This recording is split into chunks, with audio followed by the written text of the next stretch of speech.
नमस्कार, मैं अभिषेक श्रीवास्तव और आप देख रहे हैं लोकनाथ। आइए डालते हैं आज की खास खबर पर नजर। ग्वालियर में हास्य के बादशाह कृष्णा अभिषेक के आगमन से माहौल हंसी खुशी से सराबोर हो गया। उन्होंने अपने संघर्ष, सफलता और कॉमेडी की दुनिया के अनसुने किस्से साझा किए, जिन्होंने दर्शकों को खूब हंसाया। कृष्णा ने बताया कि मेहनत, धैर्य और दर्शकों के प्यार से ही वे आज इस मुकाम पर पहुंचे हैं। उन्होंने अपने शुरुआती दिनों, टीवी इंडस्ट्री के अनुभवों और मंच के पीछे की मजेदार घटनाओं का जिक्र किया। कृष्णा ने कॉमेडी को जीवन के तनाव को कम करने की एक बड़ी दवा बताया। कार्यक्रम में मौजूद लोगों ने उनसे प्रेरणा ली और खूब उत्साह दिखाया। स्टोरीज में आपकी फेवरेट स्टोरी कौन सी?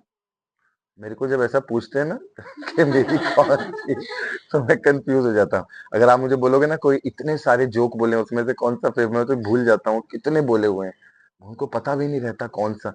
स्टोरीज कई सारी ऐसी स्टोरीज आपको लिखती हो, मतलब जो आपको याद हो कि हाँ, ये हिस्ट्री जो मैं जान रहा हूँ ये मेरे भी काम आई, मुझे और ये ऐसा कोई स्टोरी ही नहीं है कि मतलब आपको पता है कि ये जब मैं इस शो का ना सूत्रधार हूँ, ठीक है, नरेटर जो होता है ना, स्टोरी नरेटर, होस्ट जिसको बोलते हैं।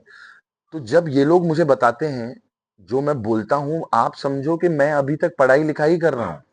ये मुझे इतना एजुकेट करता है ये शो कि, और ओ एम जी इसका पता है क्यों नाम है? उसका नाम है ओ माई गॉड। वो जो शॉक होता है ना, ओ माई गॉड ये कैसे, तो वो जो शॉक वैल्यू है ना, वो जब ये स्क्रिप्ट सुनाते हैं वो सबसे पहले मेरे लिए होती है। तो मेरे लिए जब शॉक वैल्यू होगी तो ऑडियंस के लिए होगी। तो जब मैं इनकी स्टोरीज देखता हूँ कि भाई ये क्या, अभी जैसे एक कौन सी कहीं स्टोरी इन लोगों ने कोई एक ऐसा स्ट्रक्चर बना है कि आप नीचे से उस पर चलते जाओगे तो आप सीढ़ियों से चलते चलते बिल्डिंग के टेरेस पे पहुंच जाओगे। एमपी की स्टोरी है, इंदौर की स्टोरी है, प्रेस्टीज यूनिवर्सिटी है। तो मैंने बोला यार ये तो मेरे को पता ही नहीं था इस स्टोरी के बारे में। अब ऐसा नहीं है कि मैं तो मुंबई में रहता हूँ और ऐसा भी नहीं कि मैं एजुकेटेड नहीं हूँ, हम भी जानते हैं, लेकिन ऐसी कुछ कुछ स्टोरीज हम भी नहीं जानते। तो ऐसे कई लोग होंगे मेरी तरह जो ऐसी स्टोरीज नहीं जानते होंगे, तो उन तक हम ये पहुंचाते हैं कि भाई क्या आप, हम लोग लंदन घूम रहे हैं, स्विट्जरलैंड, अमेरिका की बात कर रहे हैं, आप हमारे इंडिया में देखो ऐसे ऐसे मॉन्यूमेंट्स हैं, ऐसी ऐसी हिस्ट्री जो है इंडिया की, वो आई थिंक किसी भी कंट्री की नहीं है। तो ये हिस्ट्री जो आप लोगों को बताते हैं अपने शो के जरिए, वो लोगों को इंटरेस्टिंग वे में बताने में आपकी कितनी मेहनत लगती है? नहीं, ये इंटरेस्टिंग वे मतलब मेरा तो फन वे होता है।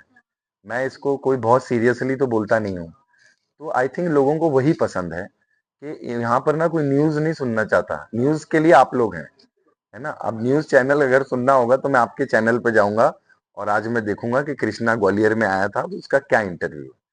लेकिन अभी फन जोन में जाना हो तो हम लोग उसको एकदम फनी कर देते हैं, थोड़ा मस्ती करते हुए, इंफॉर्मेशन देते हुए हम लोग स्टोरीज में जाते हैं। तो मेरे लिए तो बहुत इजी होता है।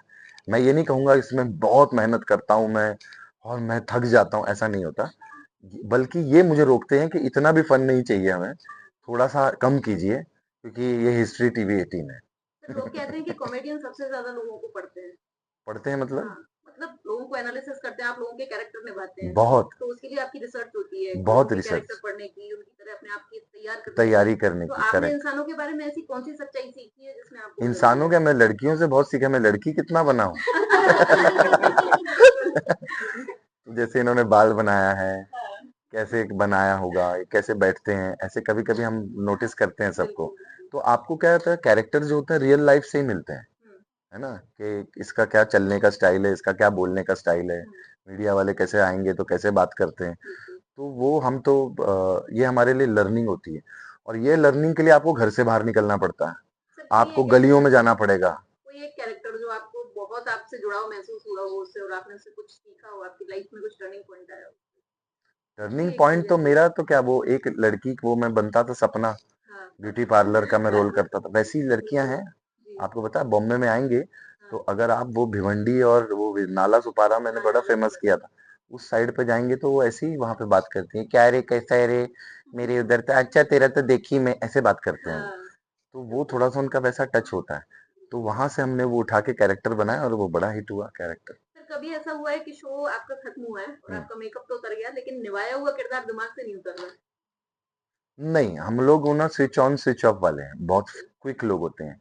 बाकी जो कैरेक्टर में घुस जाते हैं वो सब अनुराग कश्यप के आर्टिस्ट होते हैं ऐसे, और वो 6-6 महीना नहीं निकलते, बीमार हो जाते हैं। तो हमारे पास टाइम नहीं है बीमार होने के लिए, क्योंकि उसकी अगली शूटिंग हमारे 2 दिन बाद ही होती है। तो हम लोग अपने इमोशन को लाते भी हैं, लेकिन ये भी एक बहुत बड़ी कला है, और वो भी जो करते हैं वो भी बहुत बड़ी, मैं उनको डाउन नहीं कर रहा हूँ, मैं बता रहा हूँ कि वो कैरेक्टर में घुसना, उसमें जाना, जो सुनील ग्रोवर करते हैं, ठीक है, मैं उनको मानता हूँ, आप सभी मानते हैं, सुनील ग्रोवर बहुत घुस जाता है उसके अंदर, और वो एकदम ऐसा वैसा ही लगने लगता है।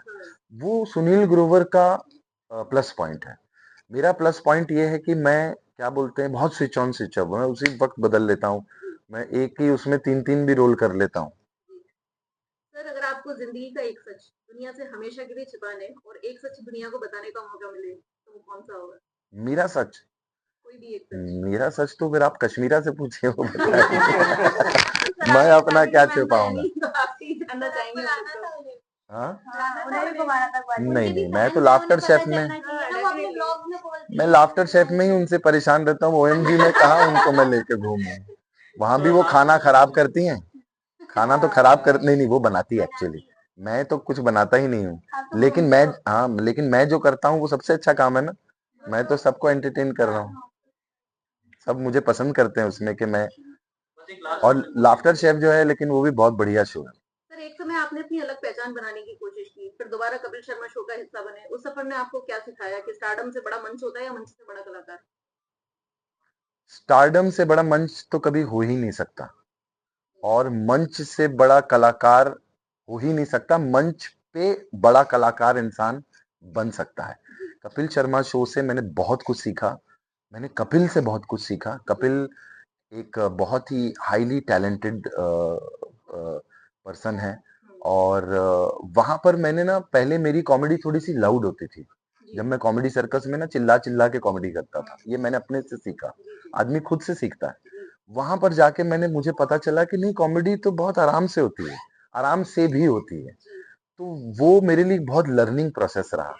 तो वो जो पूरी टीम है ना, वो बहुत अच्छी है, उसमें कपिल है, अर्चना जी हैं, इवन सिद्धू जी हैं, सुनील ग्रोवर से मैं बहुत कुछ सीखता हूँ। तो ये आप उनसे भी सवाल पूछेंगे ना, वो ये कहेंगे कि वो भी हमसे सीखते हैं। तो हम ना एक दूसरे से सीख ही रहे हैं। जिस दिन ये लर्निंग बंद हो जाएगी ना, उस दिन आपका आर्ट खत्म हो जाएगा। हमारा आर्ट तो लर्निंग का है। आप बच्चन साहब आज भी बोलते हैं, अरे भैया हम तो अभी भी कर रहे हैं, ये कर, तो लर्निंग प्रोसेस है ये।